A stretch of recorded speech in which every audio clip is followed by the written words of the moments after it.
अनि अङ्कल कस्तो लागिरहेको छ आज बाइकमा आउँदा तपाईँ पुरानो जमानामा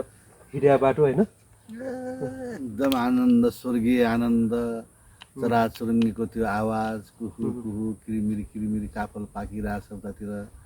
के गर्ने आफू चर्न सकिँदैन आकाशका फल आँखा तरी मर तपाईँको जमानामा यही बाटो हिँड्नु पनि यही बाटो हिँड्यो बस्ने ठाउँ यही हो चौतारो हामीले चौतारीमा यसो एकछिन तल लुवाम बजार माथि त्यो छत्रेश्वरीको त्यो पनि शक्तिपीठ हो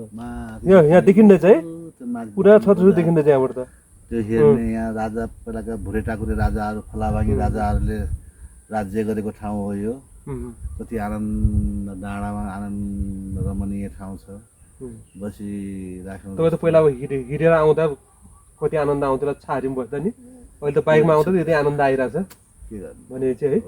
पहिला दिन दुःखारी थिए अहिले धेरै सुख छ यहीँ माथि आमा होटल भन्ने छ थियो पहिला पनि अहिले पनि रहेछ नातिको नातिले गएर चलाइरहेको रहेछ खाना खाने ठाउँ हो त्यो हाँस ल्याइदिन्छु भन्दा त्यो हाँस थप्ने चिज ल्याउनु लानु भएको थियो के ल्याउनु भयो भन्दाखेरि हाँस भन्नुभयो म त गरेर हाँसेँ किन हाँस्नु भयो आमाले हाँस भन्नुभयो म त हाँसेँ होइन के हाँसको मासु ल्याएको भन्दाखेरि ए हो ल्याउनुहोस् त त्यति सोझो जमाना थियो अब पहिला भतिज हेर भतिज के गर्छ तिमीहरू त सानै थियौ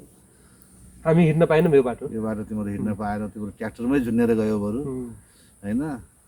यो बाटो हिँड्यो यो बाटो हिँड्ने मौका पाएनौ तिमीहरूले अब दुःख भयो अब दुःख भयो अहिले अब मसँग चान्स पायो तिमीहरूले म हिँड्या बाटो कस्तो रहेछ हिँड भनेर हामी हिँड्या बाटो अङ्कलले गर्न पनि यो बाटो हिँड्न पाइयो यसबाट राम्रो रहेछ राम्रो एकदम कोही आउने भए चाहिँ के अरे रोड हो बाइकमा आनन्दै हुन्छ गाडी घोडा त्यही चल्दैन धुलो धुवाँबाट सेफ बर्खामा त थाहा छैन तर अहिलेको लागि प्राकृतिक सौन्दर्य लिँदै हेर्दै आनन्द अक्सिजन लिँदै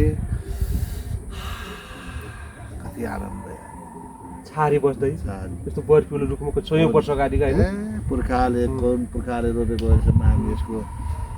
उपभोग गर्न पाछौँ अनि कति पुस्ताले पाउने हो अहिले त यहाँ छेउमा रिपिटर टावर पनि राख्दैछ मनको सुविधाको लागि खुरिल्ला डाँडा त्यो साङकोट भन्छ त्यो साङकोट फेरि यो गाउँ अनि त्यो राउत गाउँ के भन्ने रात गाउँ पनि त्यो तल हो नि यहाँबाट तलबाट जाँदो रहेछ कालीमाटी कालीमाटी आनन्द छ है खुट्टा गाडी पनि चल्दो रहेछ एउटा बस पनि लाग्छ अरे यो बाटोमा होइन बस पनि एउटा तुलसीबाट यहाँ आउने तुलसीबाट यहाँबाट तुलसी जाने बाटो लाग्दो रहेछ तर बाटो पनि आनन्द छ है ल गाइज है राम्रोसँग यात्रा गर्ने एकचोटि यात्रा गर्नुहोस् एकदम आनन्द कुनै छोड्नुहोस् यस्तो आनन्द